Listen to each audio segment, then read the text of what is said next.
आणि या संविधानामध्ये भगवान गौतम बुद्धांच्या विचाराने त्या ठिकाणी समता आणि बंधुतेचा समावेश केला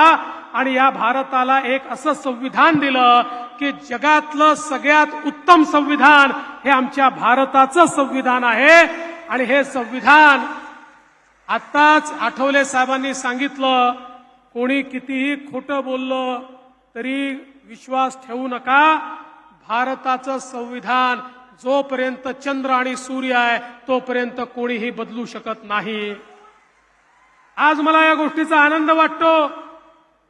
की भारतरत्न डॉक्टर बाबासाहेब आंबेडकरांच्या जीवनातील काही प्रमुख गोष्टींना त्या ठिकाणी हातभार लावण्याची संधी मला मिळाली। मग चैत्यभूमीवरचं भारतरत्न डॉक्टर बाबासाहेब आंबेडकरांचं स्मारक असेल की ज्याची जमीन माननीय मोदी साहेबांकडनं आम्ही आणली आणि त्या ठिकाणी स्मारकाची निर्मिती